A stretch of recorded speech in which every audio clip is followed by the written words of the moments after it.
Hello and welcome. What we're going to be doing today is kind of working on a brand new project. So let me this kind of show you with an open project here how you would get started with a new one. So what you will do is you'll come down here to this little icon in the bottom left. You click it. We're going to go ahead and we're going to delete this one because that was one I was a different take, as it were.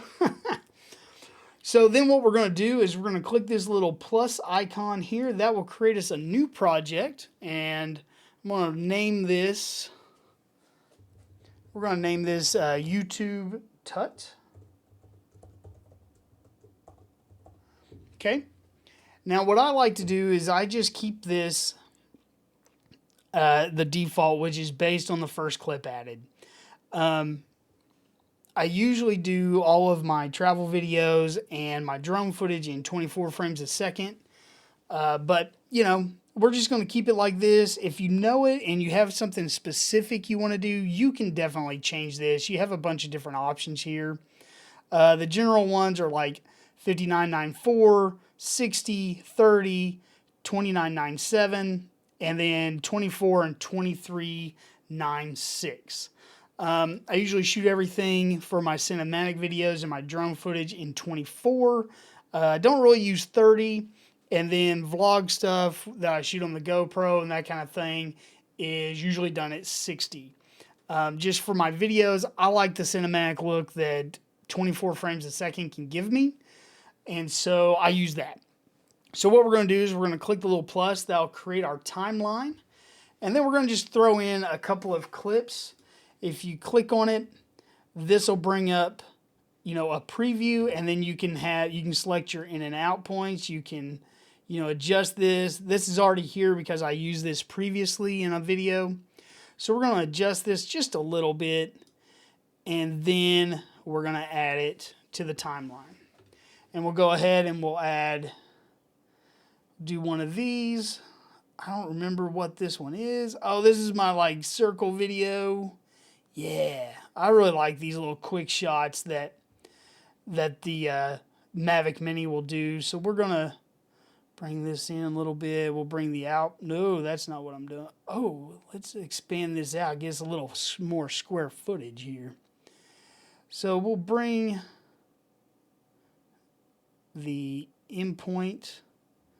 Let's say we want it to end about right there. So we'll click this little button. That'll select the out point. And then you can drag and clip it in. You can adjust your clip down here too if you want to. And be good to go.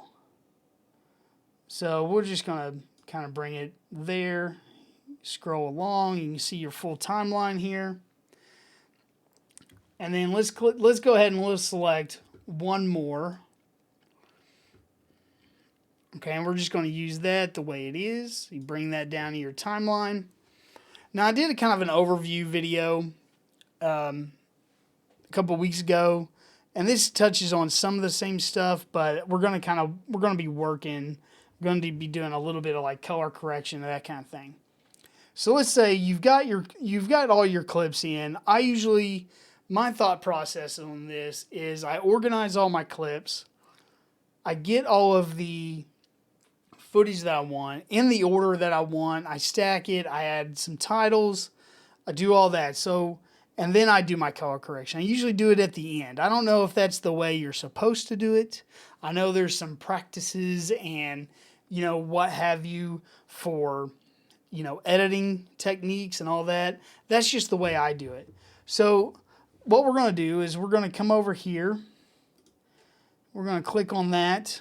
And then what I want to do is I want to add a title. So we're going to do an overlay title. And we're going to move this bad boy over here. Because what that does is that puts it over the video. It's an overlay title. So it layers it on top of the video with an alpha channel so you don't see a background or anything. Now, if that's not what you want, you can just delete that. And let's say you want to do a main title. So you click. You don't want to do that because, you know, I just put that right in the middle of my whole thing. What you want to do is go to the start. Don't do what I did. Click main title, and then this will put a title at the start of your video. It's like its own little video clip. So this is purely, you know, however you want to do this, whatever your preference is for what you're needing. So you can double click in here. Like I said, I'm using a mouse, or I don't know if I said that, but I'm using a mouse. And so it's a little different than what you might see, but but it gives me a cursor, so that way I can kind of show you guys where I'm clicking. So what we're going to do is we're going to title this video drone lake footage. Just something real generic, I know. But anyways, you can play around with this a little bit. So you've got, you know, different sizes. You've got, let's click out of that. You've got a lot of different actions you can do here, but it looks like it is locked for me for whatever reason. I don't know. Maybe because yeah, that's why. I'm an idiot. I had the footage selected. I had the text selected, so that's why everything was, you know, not there for me. So you just click it. You get at the little resize bar or nubs here. The points. If I could talk today, that would be great. But you get the little resize points here, and then you can actually edit the size. Let's make that a little bit bigger, and then you can, you know, put it at the, you know, bottom align. I usually do center alignment. You can change the spacing, the line spacing. You can change the opacity. You can do all kinds of stuff, whatever you need to do for your video. So once we are there and you're done, you can click this little arrow back over here. This takes you back to your timeline. And so you have your timeline. So we have our title. We have all of our footage. And now let's do a little bit of color correcting.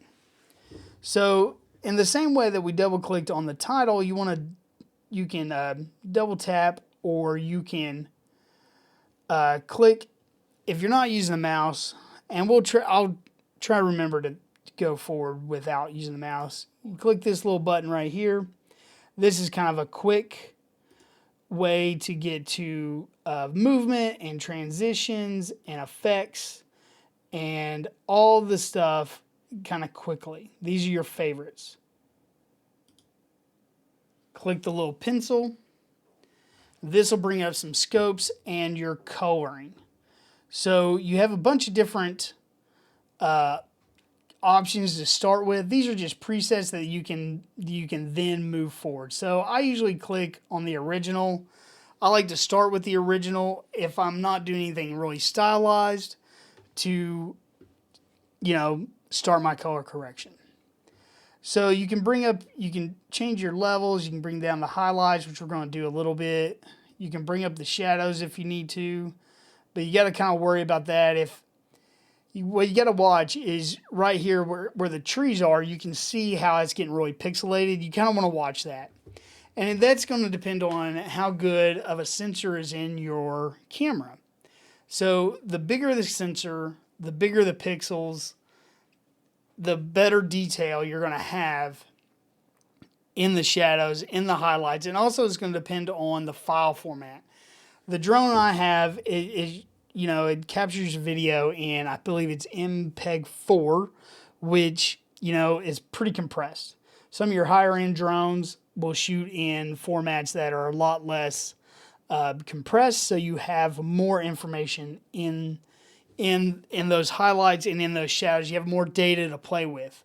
So just remember that, like especially on your cell phone, you want to watch your lighting because it'll get really pixelated because it really boosts that ISO to try and capture that data.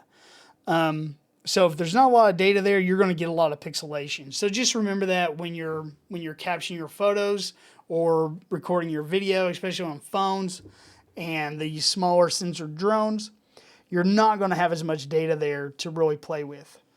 But it gives us enough to kind of, work with. So I kind of like a higher contrast image here. So what we're going to do is we're going to bring down the shadow amount.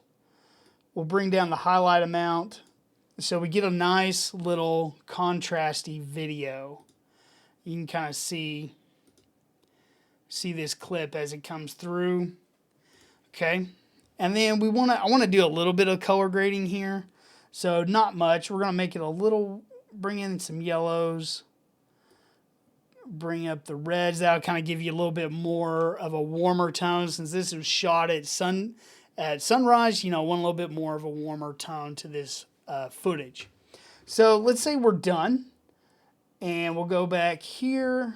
Let's click on the next one.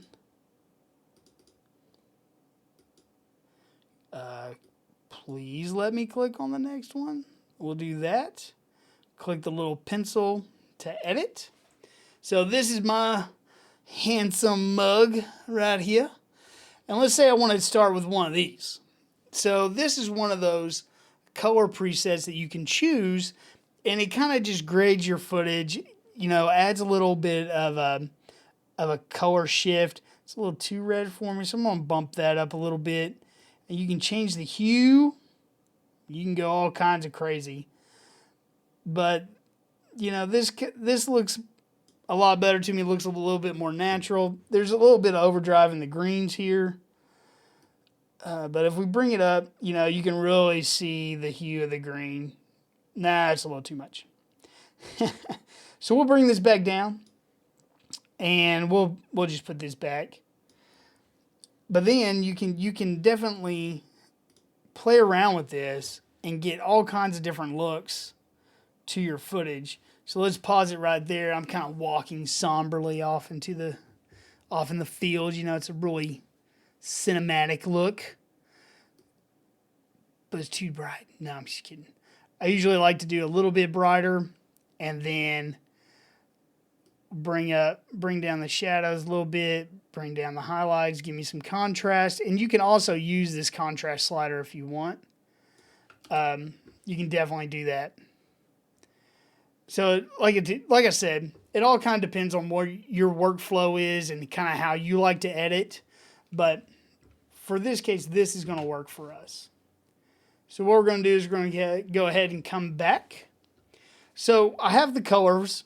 This one is pretty good. I'm not really going to mess with this one. This was shot in bright sunlight, and the colors look really good to me. So this is where this kind of lighting scenario is where this little drone and your smaller sensored cameras are really going to shine in a bright lit area. So your cell phone, the Mavic Mini, which I'm shooting on right here, your point and shoot cameras, your AP-C sized frame cameras like the old 7D, your Canon Rebels, those kind of cameras are going to really shoot nice photos in bright light. Or if you're using, external lights like a flash or LED lighting or something like that, that's where you're really going to see the picture clarity and everything else is when you have bright lights. Low light, they tend to get a little, the colors get a little washed out because of all the pixelation, because it's trying to boost the exposure by, boosting up the ISO because there's not a lot of light. And so you really kind of want to be mindful of where you shoot. This was This was shot on a bright day, late in the morning, and so I have plenty of light. So I want to click on that clip there, and that'll give me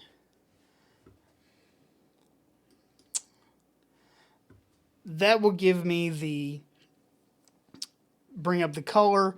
I'm going to start with the original like I normally do. And if you wanted to saturate this a little bit more, you could. Just boost it a little bit. The thing with saturation is if you do too much, it's going to look fake. And so you only want to boost the saturation, the vibrance just a little, just to make those colors pop.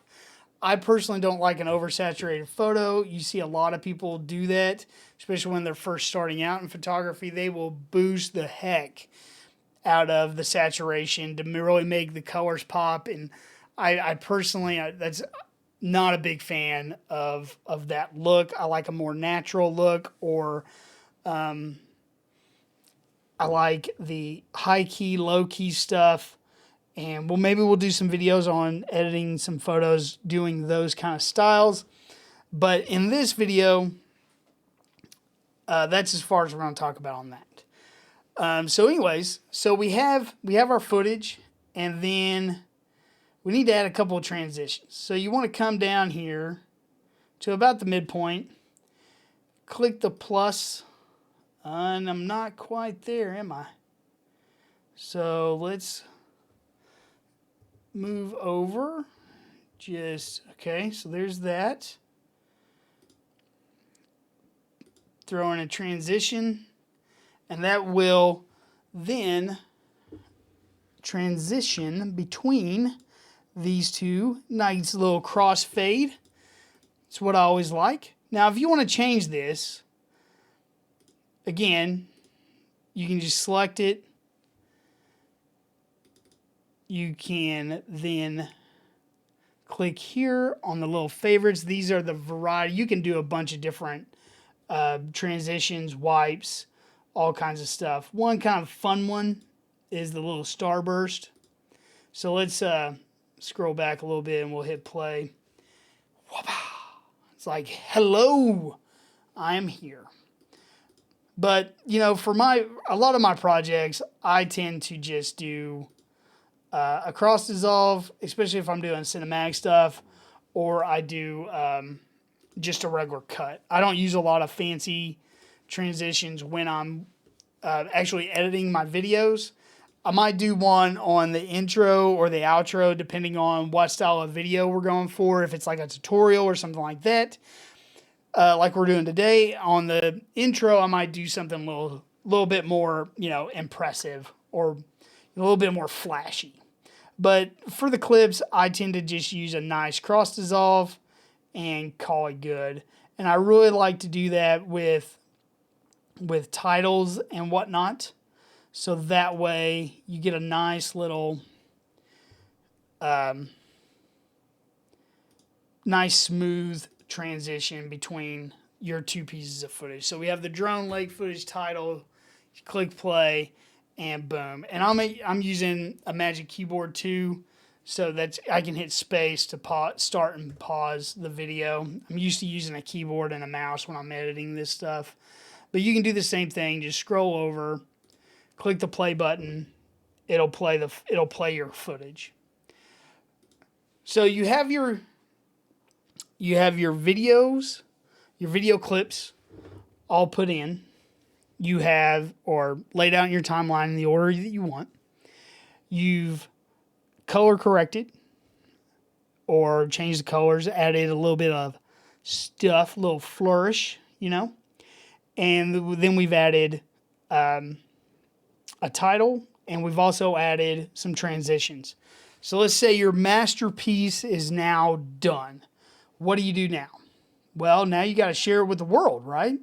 So generally what I do is you click the little share button down here, and then this is kind of the share button on, kind of used throughout iPhone and iPad, iOS devices. So you click the little share. You have a bunch of different options here. I usually just click movie. If you have your accounts connected, you can, select one of those accounts. I'm just going to put it in my photos. It's a 2K video file, which is what my drone shoots in. It shoots in 2K, or 2.7K is the default. But it depends on what your input files are. If they're 1080p, you want to do 1080p. You're going to lose a little less video quality, not trying to upscale it. I usually try to export whatever I'm shooting. shooting in. So if I shot in 4K, I use 4K, or even downscale it to 1080p. You can upscale it, and it is possible to get really good looking footage. Kind of depends on the camera. There's an old, I say old, there's a Canon cinema camera, the C100 and 300. They're an older cinema camera. They only shoot in 1080p. But that sensor and the software and everything that went into that camera is so good that I've watched YouTube videos of people exporting that stuff out at 4K and it looks great. I personally don't have one. I would like one because they're relatively inexpensive for what they are and for what they cost brand new. You can get one for a couple $1,000s, even maybe under $1,000 if you buy one on eBay or used or something like that. That's kind of my goal, you know, have one of those cinema cameras to shoot my videos on and stuff when I go on trips. But anyways, you can select all kinds of different stuff. I usually leave it on the extreme video quality so I get the best video quality I can. You can change the video codec if you want, the Apple ProRes stuff. HEVC is the new codec. I don't really use this a whole lot. My iPhone usually shoots in it just so that I can save some space on my phone. But when I'm exporting out, I don't do that. I usually just use the H.264, and that's really about it. Keep everything else the same. MPEG 4 or a QuickTime. MPEG 4 is a little bit more widely used now. The .MOVs, they are used, but in my experience and my understanding, the H.264 is usually a little bit more popular. So I usually just keep that there. Frame rate is 30 frames a second or 2997. That's what this video was shot in, so that's what I'm going to export it out as. And then you just click it and it works. It'll export the movie. This is an iPad Pro with the M1 chip, so it's going to be pretty quick. And that's it. It is saved to my photos.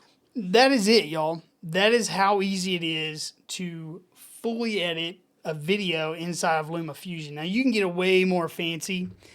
You can really get in there and make your videos look amazing. Or you can just do a little quick pop in, pop out. Hey, I did this stuff while I was on my trip. You know, whatever. It's a really powerful program. I've only scratched the surface of it. We definitely only scratched the surface of it here today. If you want to see more, you know, please let me know down in the comments what you'd like to see. I'm still learning myself. So, you know, you just got to let me know. And we'll work on this together. We'll learn together. And as I learn new cool things, I will share them with you.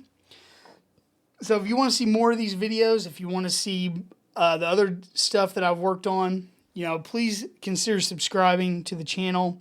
We got more stuff coming out all the time. And then, yeah, that's it. Hope you guys have a great day. I hope you had a great week or weekend whenever you're watching this. And we'll catch you guys in the next one. See ya.